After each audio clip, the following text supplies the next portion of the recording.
as you know, Matua Hoturoa Kerr, who was a part of the pōwhiri for this afternoon and for the hui. Now, Matua Hotu has had an extensive career in the field of education as a lecturer, as a teacher, for many domains, be it waka, reo, tikanga, or otherwise. And Matua Hotu was also one of my lecturers while I was at university for tikanga apatahi, which I got a C for. And I'm very, very embarrassed to admit that. It's because I didn't do all my mahi or go to class. So, aroha mai matua. That C was well deserved. So, yeah, in a former life, Matua Hotu was a lecturer at the University of Waikato. However, at present, he is now the kai whakahaere matua o ngā hōtaka waka ki te wānanga Aotearoa based at Raruwira. So he is the main kahuna, if you like, of the waka programs based at Te Wānanga Aotearoa at the Raruwira campus. He is also the rangatira, the kaihotu of Te Waka o Haunui. There are so many things I can tell you about Matua Hotu. One thing I'd like to highlight that Alice and I were just briefly talking about is that it's really, really hard, actually Leonie as well, really, really hard to lock down Matua Hotu on dry land. So we're very lucky to have him here today, and he's not out there somewhere on the waka in the world, in the ocean somewhere, doing his thing, what he actually loves to do. So I'd like to introduce Matua Hotu and his kaupapa, which is aroha as I flip through my papers.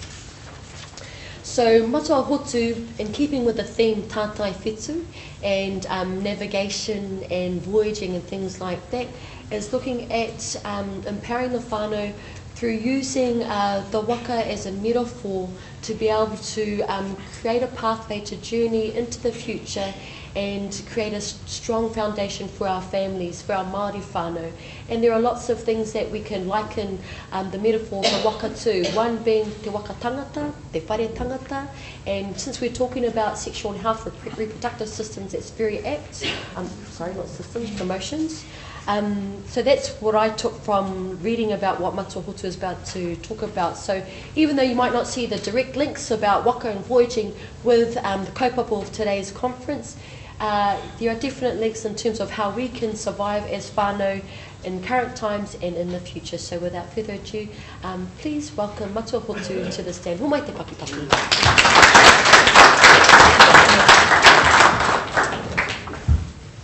Kia ora tātou. Mihi ana ki a tātou I runga I a tātou mihi I tuguna I mua. Kia ora Maria. Bad luck about the sea, but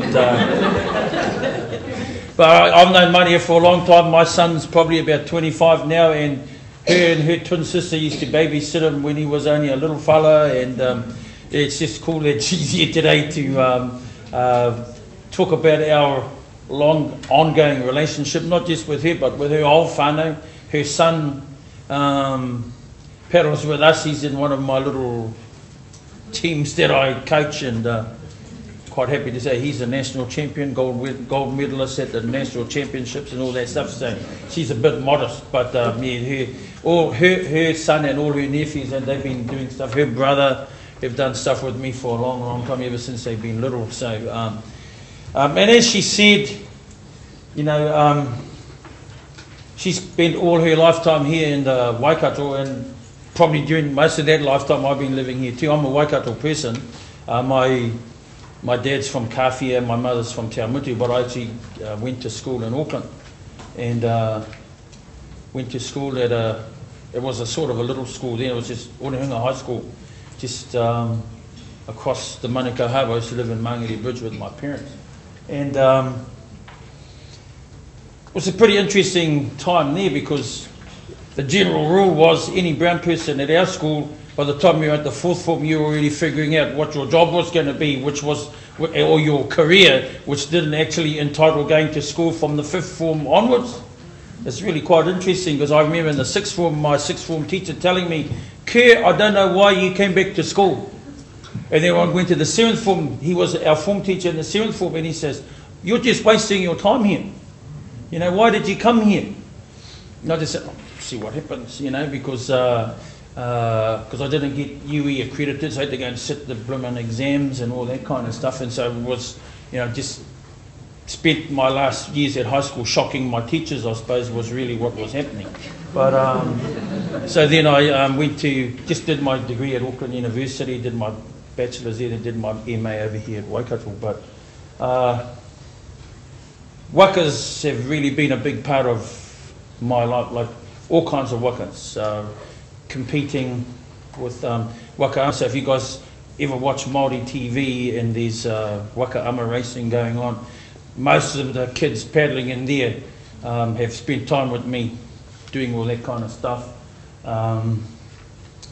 If you've ever seen, if any of you saw the funeral of Dame Te Ata when we took her to Taupuni on the Wakatoa from Tūranga Waiwai, I've been, I guess, the boss of those wakas since I was about 17. So I've been doing a lot of stuff with those wakas for years and years, and I'm really happy now because my son, who's, well, he'll be 20 next week, he's been sort of stepping in and doing all that kind of stuff for me now, and it's great because he's bringing all his young friends from kura and university that come and do that stuff with him. And the other thing I do is, the one thing that I've always wanted to do, and I've been doing for probably not as long as all the other waka stuff, is sailing canoes around the Pacific. And so this isn't a pretend picture, it's actually a real picture. We were up in Vavau in 2009, and this canoe that's in the picture here is actually a brand new waka that was built, and people were still wondering about how it would perform. When I say brand new, it's built with modern materials. It's built along old drawings and designs that were taken by some of the early French explorers when they travelled around the Pacific. So we got all these naval drawings, and we had a little project where we built a waka with those old designs, because I always believed these wakas could sail fast and they could sail well. So we're fortunate that we had this guy who we managed to convince to help us in this little project. And so we built this canoe. And because everyone was nervous about how it would sail and how we do, they shipped it to Samoa in 2009, and me and my sons and a couple of nephews sailed it back to New Zealand. And we sailed from Samoa to Vavau and across to Fiji, down to Norfolk Island, and came home. And what that set in motion is that another 6 canoes got built.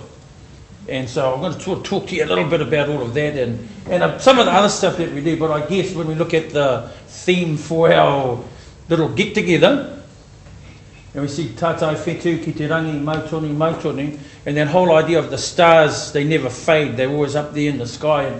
And I think one of the things for us when we navigate, it's not just a matter of building a canoe and sailing it, but it's also looking at navigating them and relearning or rediscovering the old ways of navigating by looking at stars and things like that. The great thing for us as we're teaching young people to navigate in that sense is that I always find it very special when we look at certain stars that help us to navigate, because I know what I'm looking at is something that one of my ancestors looked at 1,000 years ago. That signpost has never changed.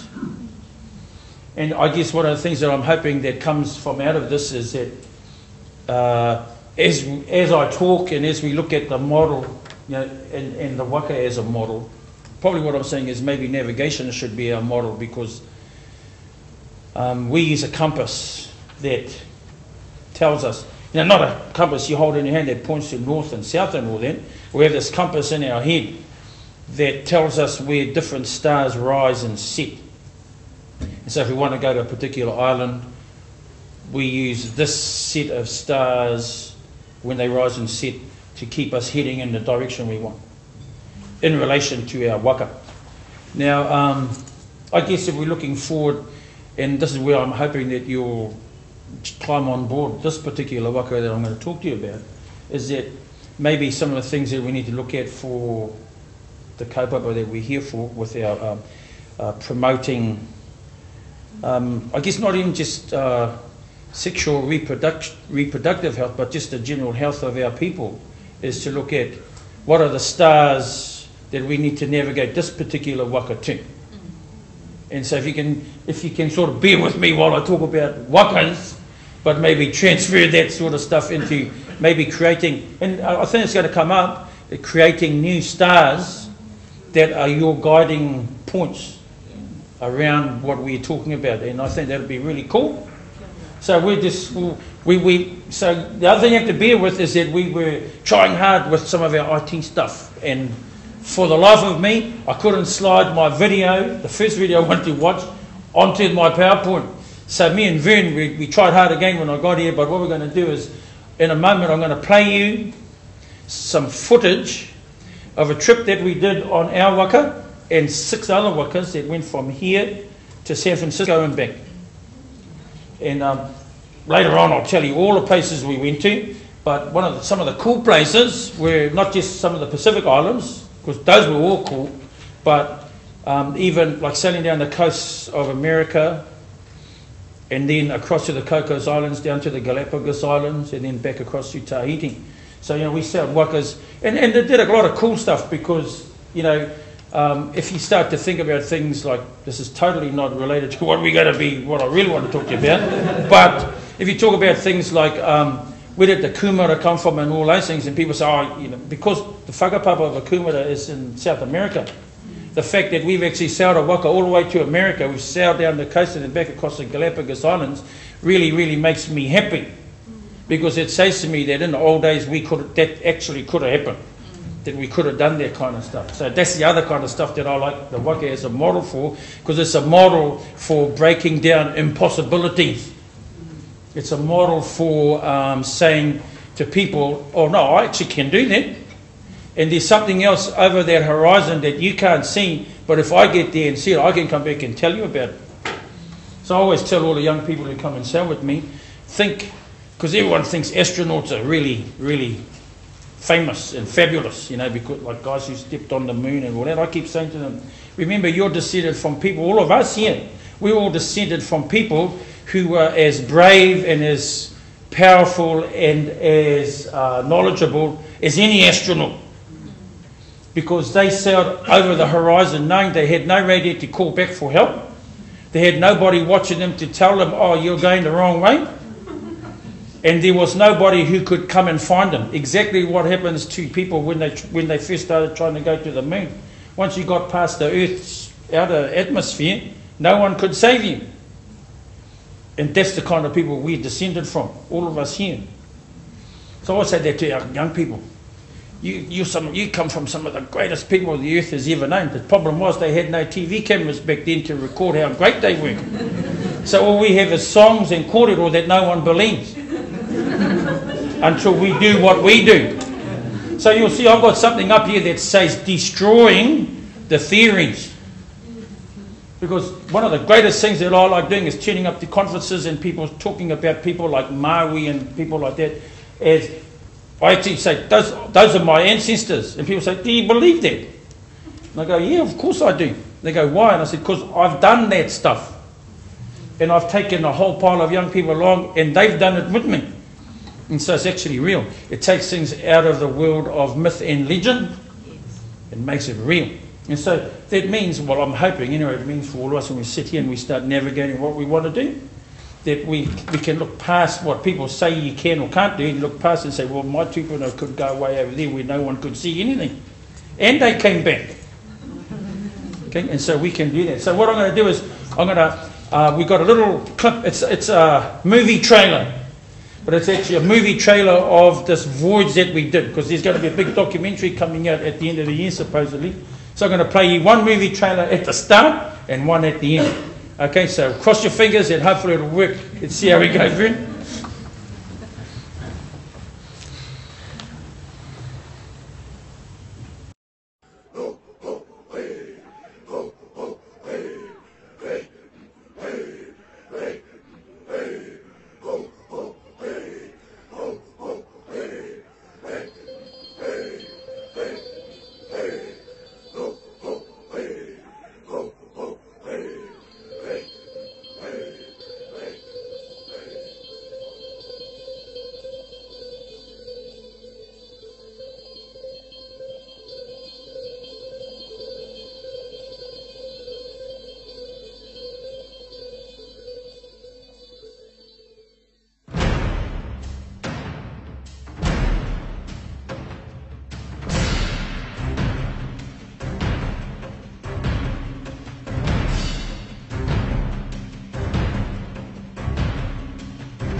very spiritual journey for us. You know, it's a huge statement and a huge honour to our forefathers.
Here we are, thousands and thousands of years later, still doing at least a fraction of what they ever achieved.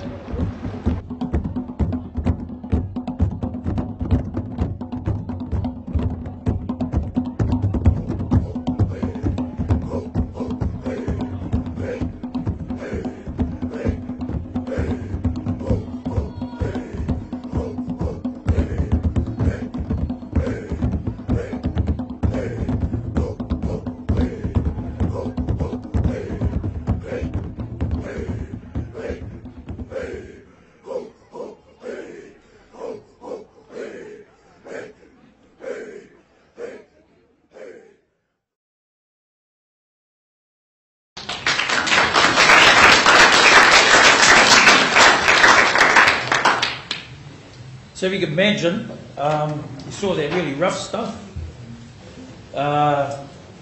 We encountered that for 2.5 weeks, sailing from here to a little island just above Tahiti called Whakarawa. And one of the things that's great about the Waka is that it really teaches everybody on board to look after each other. It really teaches everybody on board that everybody matters, that everybody is necessary, and that everybody all has the same final goal, which is the destination that we're travelling to. And so as we go through our little kōrero today, what I'm hoping is that there's this last little kind of slogan, I suppose, is the best way. It's not really a proverb. It's something that we try to instill in the minds of our, not just our young people, but everybody who comes sailing with us. But I suppose if we sort of cruise along a bit, I thought, I'm not going to teach you how to be navigators. Okay, I'm not going to teach you how to. The last thing I need you to do is to walk out of here, go to somebody. I think I can get us to Rarotonga. Let's go. Okay, but maybe it'll be. It'll help you navigate some other stuff in some of the mahi that you're doing. So I just thought maybe when we sit and have a bit of a talk is that we have a bit of a kōrero about maybe the historical context of all of this stuff. Then this destroying the theories kind of kōrero. And then maybe look at this validating myths and legends, which I didn't even really like that. It was really, for me, it was looking at our stories from all our past and taking them out of the space that they've been relegated to. Because I think the big issue for us, for all Indigenous people, not just Pacific people, just Indigenous people, is that our stories tend to be undervalued or shown to have no value by a Western sort of frame of thinking. And so for me, it's just removing that, saying that, no, this stuff I believe in. These are actual stories that are the history of my people. And so, I'm not going to allow them ever again to be relegated to a realm of myth and legend or fairy tales. And how have we been doing that? By just getting out there and actually physically and practically doing the stuff. And we'll talk a little bit about relearning the process and then applying that knowledge, and maybe that's where we'll kind of slide in again to having a bit of a look at how we navigate the waka, and maybe it could be some help for you guys in creating maybe your own little, what we call a star compass. You know, that's that little compass we carry in our head that tells us where a star is going to rise and set, and we'll use the combination of how our canoe's positioned, where we want to go in that star, to direct us as to exactly how we want to, what direction we want to head in. So, let's have a look. And so if we look at the historical content, there's oceanic travel for us. I'll talk about the Pacific, where, you know, all these islands throughout the Pacific, which is, people are always quite shocked. Captain Cook was totally amazed that there were all these people living on all these islands so far away from each other and so far away from land. He just couldn't get over it. And if we think about the common Western view for centuries about the world, you know, there was always this fear that you'd sail off the edge of the world and you'd die and all those kinds of stuff. So people were always really, really nervous about sailing out of sight of land. But the total opposite thing was happening throughout the Pacific. And there's this, and it's recognised through things like language, even like following the DNA of things like chickens and pigs and all that kind of stuff, that the Pacific was settled sort of from an Asian side and slowly worked across towards the outskirts of the Pacific Ocean up to places like Hawaii and Rapa Nui. And so that's the kind of settlement that took place over thousands of years. And I always believed that it wasn't a fluke. It wasn't by good luck.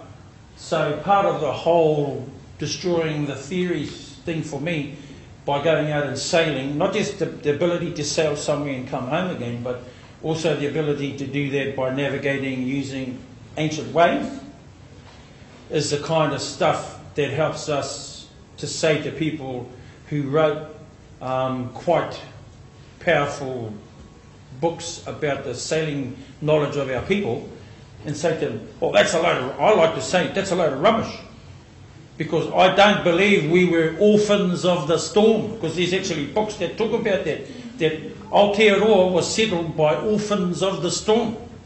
And that's all tied around people going out for maybe a fishing trip or something like that, and suddenly getting lost and blown off course and landing somewhere.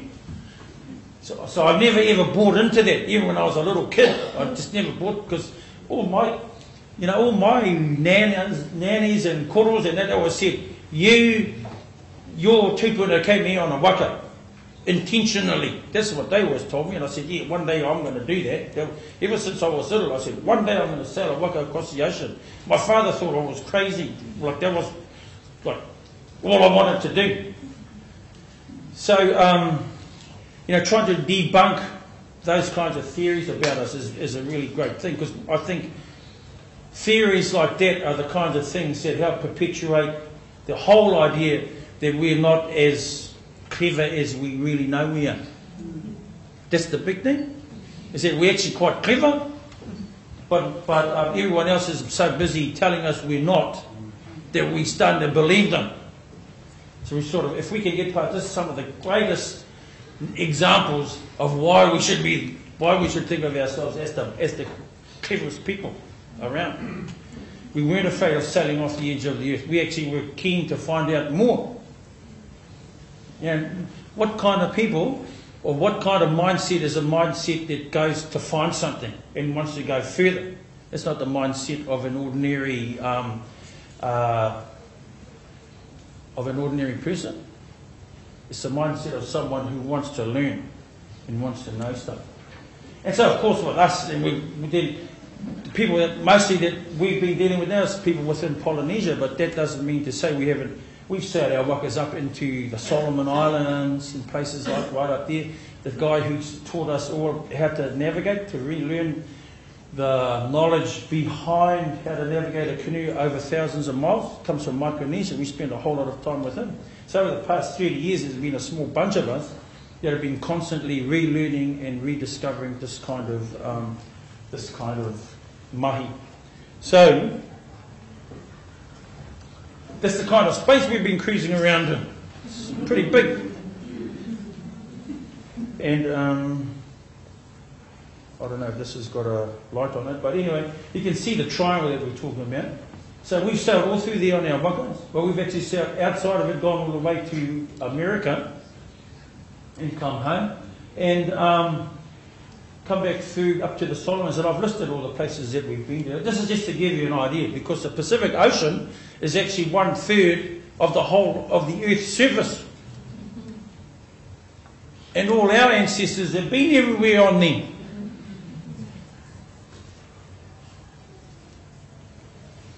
And this just breaks it down. So when you see a picture of the world like that, you can see how much of it is covered by our home.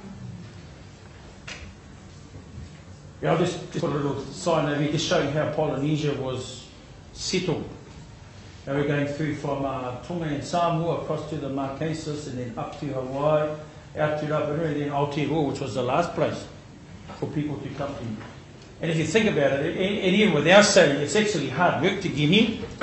It's actually hard work. You know, we can sail for 3-4 weeks. We just had a Waka sail home from Rarotonga about 2 weeks ago. It took them like 42 days. One time we did, it took us 21 days, and I thought that was too long. But yeah, these guys took twice as long again to get back. The fastest we've done it from the Cook Islands back to New Zealand on a Waka is being 12 days. But just to put everything into context here, because one of the biggest problems for people is that firstly, they think that our ancestors were so fantastic, they just paddled everywhere.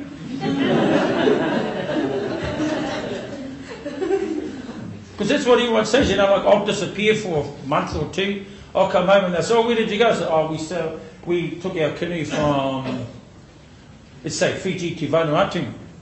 And they go, how far is that? I say, oh, I don't know, not that far, about 800 miles, something like that. And they're going, oh, that must have been, you must have been so tired when you got there. You know, and I'm saying, no, we sail. Yeah, and it's actually quite funny because even in terms of our own thinking, we've kind of been colonised into thinking that all our people do is paddle. Because we don't see any brown faces on in America's cup yacht. Right? You know? But we see lots of people paddling Wakas every, so they think, oh, that's all we do is paddle. They forget we're some of the greatest sailors the world has ever seen. You know, you all know Bruce Kendall, the Olympic gold medalist. He and I, we sit down to have talks, and he always tells me that he's embarrassed that, you know, he goes sailing and he never sees brown people out sailing when he goes sailing, and especially from the fact that all the brown faces in this country have all been descended from some of the greatest sailors the world's ever known. Yeah, we've got to do something about that. But, you know, that's what it's all. So we sail Wakas. And so to put that into even further context, if you're a good Waka sailor, the Pacific actually becomes a small place. Like for us to sail this canoe here, from here to Fiji, the fastest we've done it in is 6 days. It's pretty good. Just zoom off to Fiji. Well, I shouldn't say it like that. There's a bit of planning. There's a bit of planning, but what it's done, and having 7 canoes that are doing this now, is that suddenly it's not such a fantastic thing anymore, which is good. You know, we don't do this to be fantastic. We actually do this so that people can remember that this was an everyday part of the life of our people, and it can be again, and it might have to be again. The way things are going, won't be able to afford to fly there on a plane, or there won't be enough fossil fuels. The other great thing about these Wakas is that we've got old world technology in the canoe shapes, the navigational skill that we use. But yeah, people ask, well, how do you guys get in and out of harbours and all that kind of thing if there's no wind? these wakas all have electric motors on them. And we have this big bank of solar panels and batteries inside them, so that we just charge all our batteries, so when we move it, we don't have to worry where's the nearest BP station when we go somewhere. But we're on our waka, we're in our third generation on the research around that, the third generation of sustainable energy and renewable energy for moving our wakas around the Pacific. And what people ask, well, what happens when it's dark or there's no sun, it's too cloudy to charge our batteries? Once we start sailing and moving, we can drop our motors back into the water, turn the switch the other way, and as we're sailing, the propellers charge our batteries. It's pretty cool. But that's something else. So here's these series, you know, when you go and have a look at this painting and you see all these starving Pacific Islanders with their half-wrecked waka seeing the long white cloud of Aotearoa. It's that kind of myth that everyone carries in their head that's been perpetuated by all our time at school.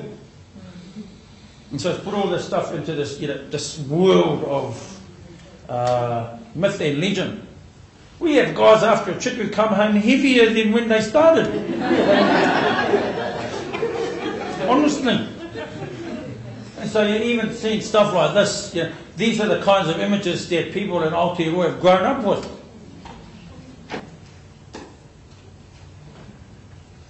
So we're getting over that sort of stuff because we're doing it. We're doing all these kind of things. So here's how we've been validating our myths and legends. This is just a bunch of the trips we've done. This is not all of them.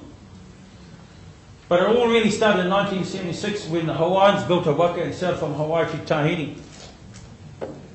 And then in 86, I was involved with that voyage that brought a waka from Hawaii back down to Aotearoa and sailed back to Hawaii.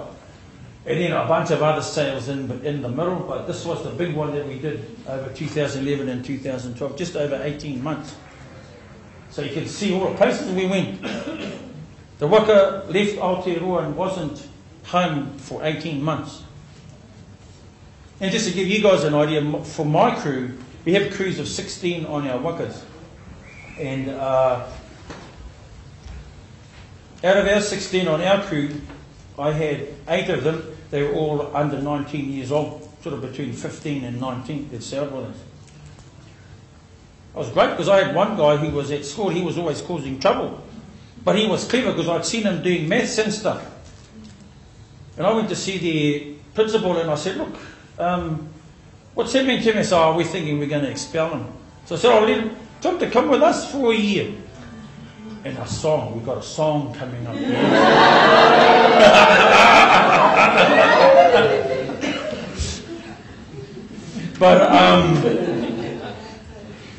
But he came in, like he was great because he was one of the ones we started showing how to navigate.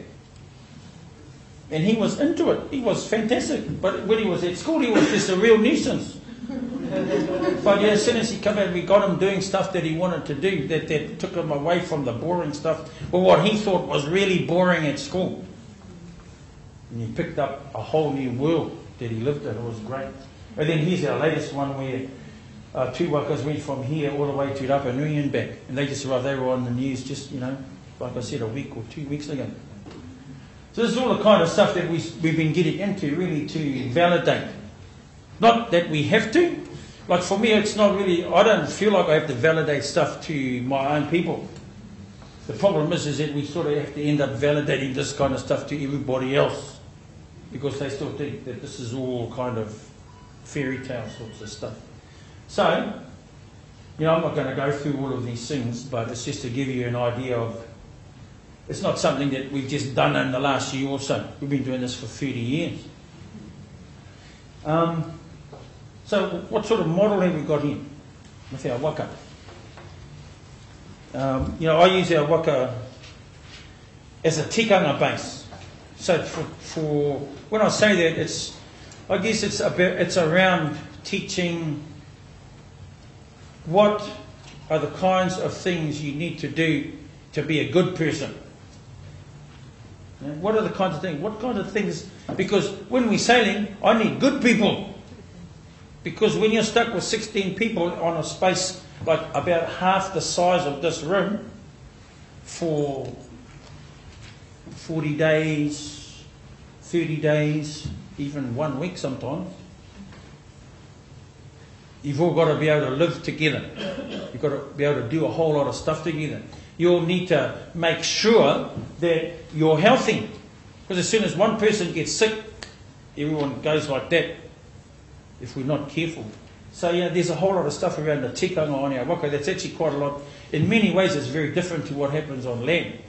Because often, I'll have people come and visit us on the waka, and then I'll say to them, this is how we do this. And then someone will say, oh, but that's not how we do it on our marae. And I said, well, that's fine, but we'll do it your way on your marae, but you're on our waka right now, and you're going to have to do it like this.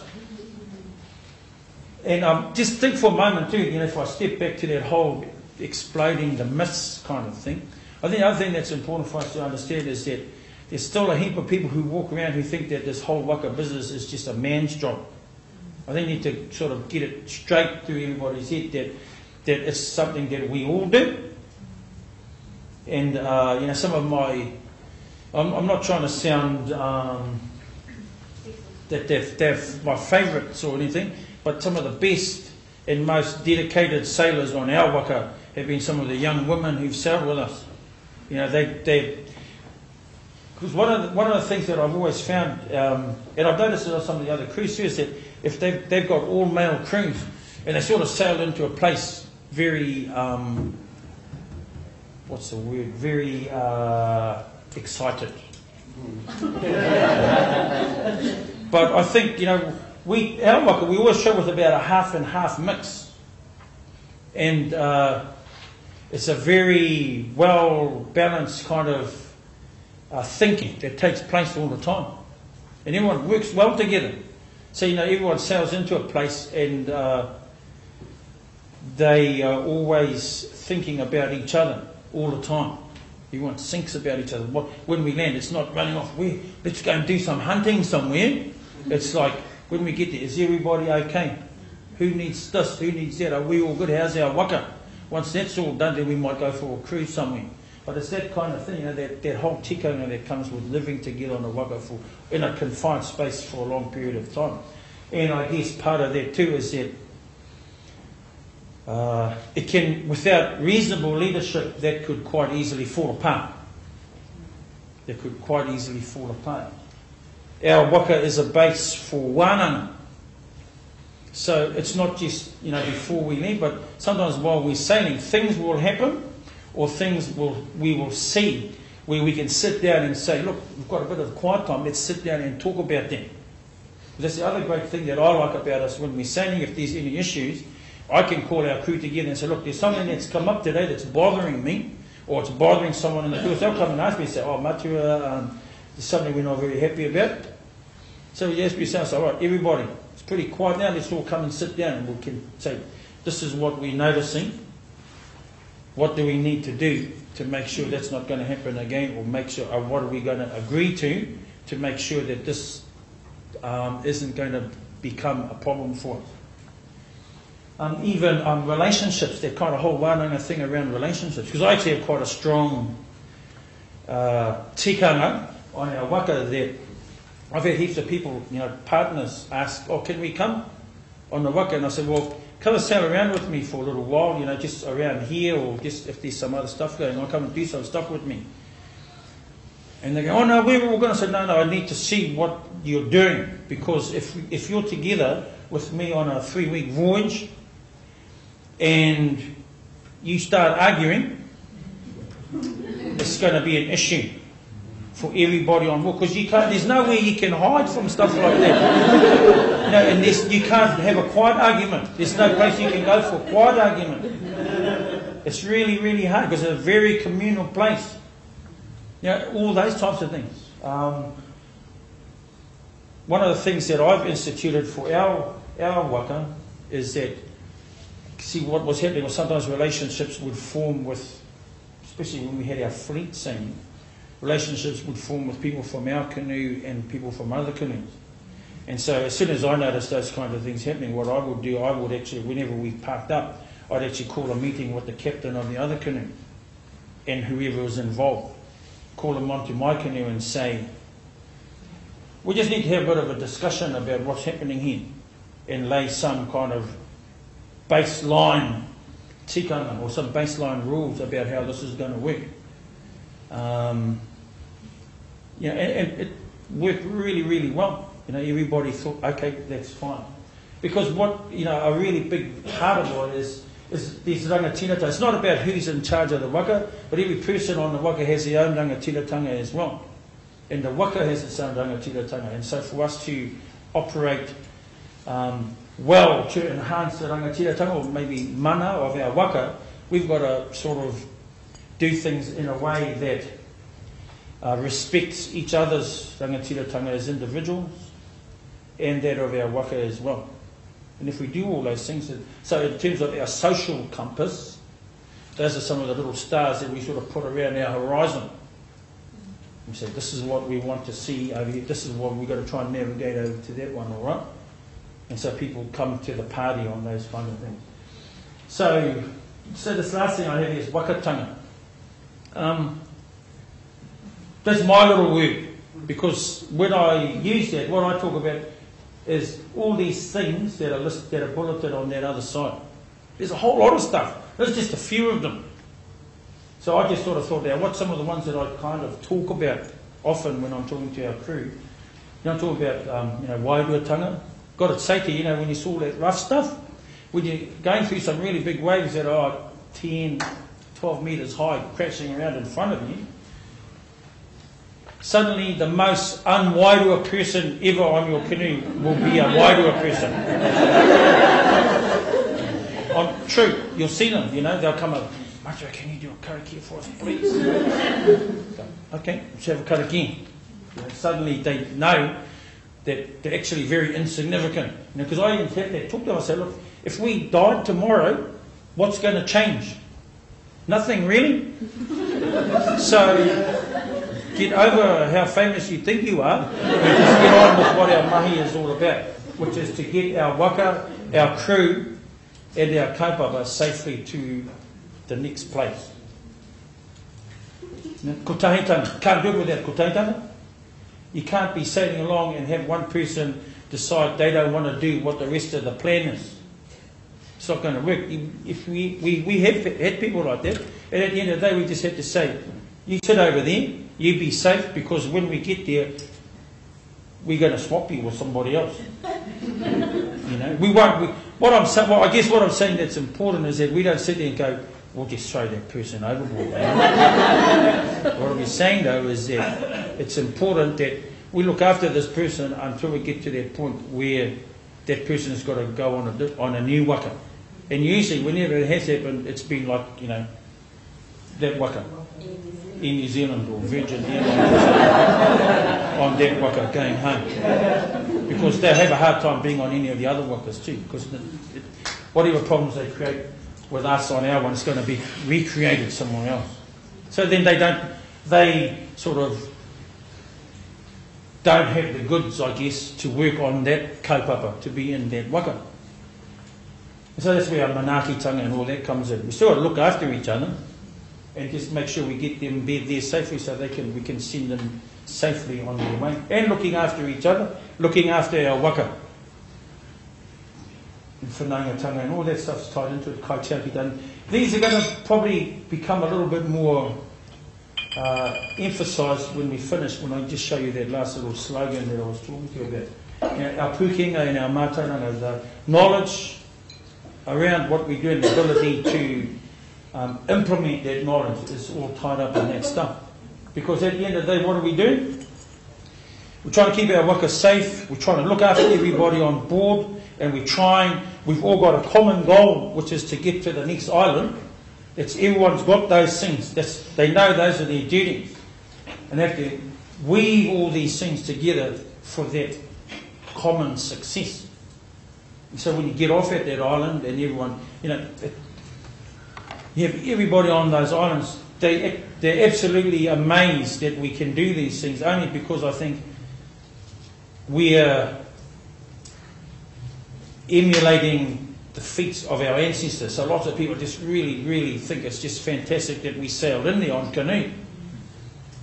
And you know, you can get carried away with the hype of all that kind of stuff, but at the end of the day, It's weaving all these kinds of things together. So I guess when you talk about what are the navigational points you set in the journeys that you guys are all on in terms of how we can promote all the good things for our people, those become the points on your star compass that you're going to navigate to, taking in mind that these are the kinds of concepts that help towards getting our waka there. Sometimes it's quite hard, you know. We always have people say, "Oh, why do you think you should do that?" You know, people always say, "Why do you always go and sell canoes all over the place?" And for many times, you know, other than say because I really like doing it, often it's when people ask that, I just say, "Well, it's a chance to take somebody to do something that they'll never ever get a chance to do." For a lot of people. And once you've taken them down their journey, they see a lot more things than they thought they were going to see. And a lot of those things that they didn't think they'd see are the things that are going to help make them change. So they actually come back and they're real handy people in the community, or they're people that become voices or advocates for a lot of things and for lots of change. And you know, if we think about it, and this is this little slogan I was talking to you about. He waka, he motu, he waka.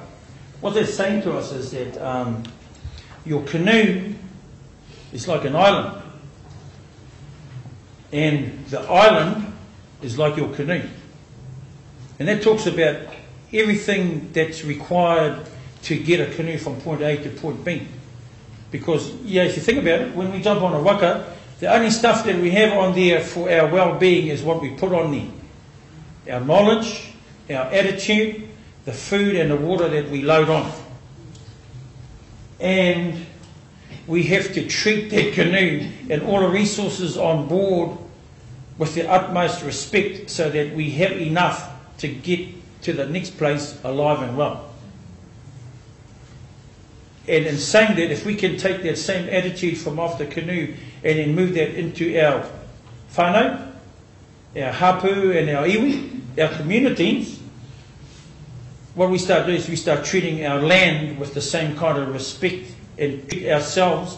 You know, back while we were on shore, we still continue treating ourselves and our resources the same way we treated each other and our resources when we were on the canoe. And we're going to win. You know, we're absolutely going to win. Trouble is we don't. As soon as most people get on land, well, no, I shouldn't say that. Trouble is that everybody on land forgets about what it's like to live on a waka where you've got very limited stuff. And so when you do that, you just think, oh, I'll forget about that because it won't matter. But you can't be like that when we're saying it. You can't say, oh, well, I won't worry about that because it won't matter. Because if you take the time not to matter about something, something's going to break and you're going to die. One of the things about sailing on a waka like this is that there's only two outcomes. Success or failure. And failure means no one ever sees you again. And so if we carry on with that attitude onto the land and we can work our lives around that, it's important. Because, you know, the absolute final waka for us is actually the earth, you know, Papatūānuku. And if we don't treat Papatūānuku the way that we talk about when we've been sailing, you know, we're in big trouble. Because the worst part about all that is that we don't have another island to go to. So we just have to try and keep those kind of things in mind. So when we work on our, you know, how we navigate, how we set our goals past the horizon that we're aiming for, we keep all this in mind. Think about it. Think, how do I protect the resources that I have, and how do I protect the relationships that I have on our waka so that everything works to the final outcome, the final perfect outcome, is where everyone gets off the waka friends, happy, alive and healthy. And what I'm asking you to think about is that when you think about what kind of stuff you're going to get busy with, is that your little navigational star compass for each one of your main has those little kinds of stars like that, and think, okay, I might try and use those kind of things as a reference point to sail my waka to that area.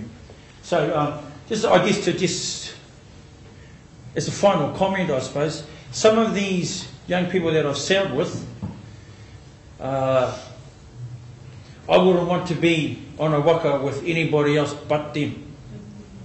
You know, because they've shown me, even though like some of them, like some are only just turning 18 or 19 now, but they have shown the courage, the determination, and the love and friendship that I would desire from anyone in my family.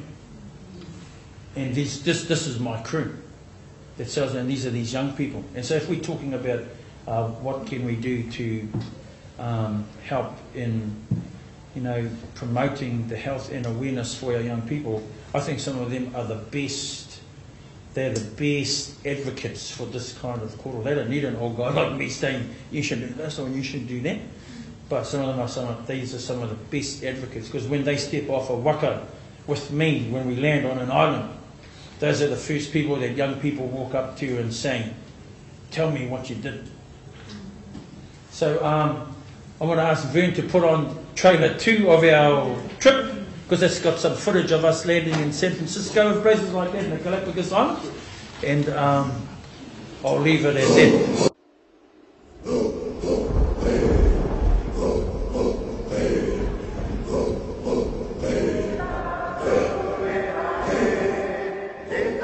We've got to start thinking about leaving the things of the land behind and picking up the things of the ocean. We're just ordinary people that are believing that we can make a big change.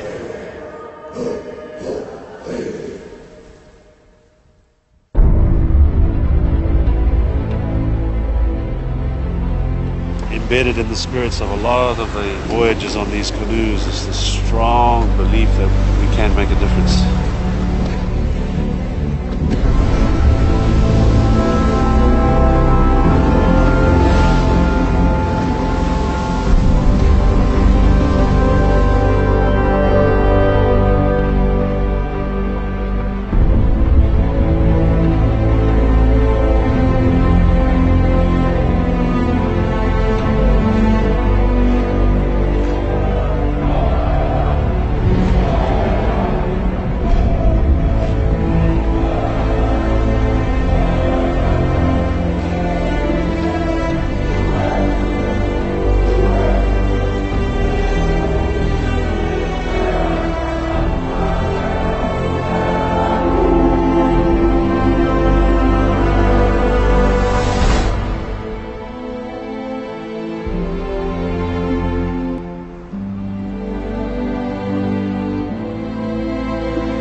Traveling, the journey that you're taking is the loudest voice I've heard in many, many years.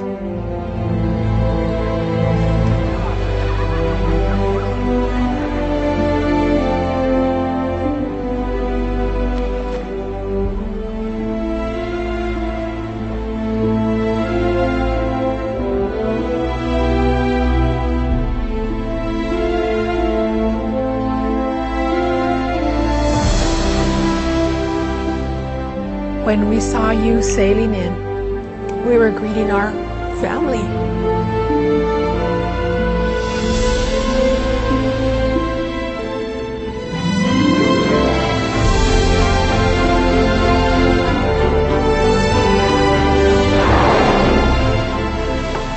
It's the pride of knowing that you are of this ocean. Oceans, in the end, will control the destiny of humans. What are we doing to the big blue canoe?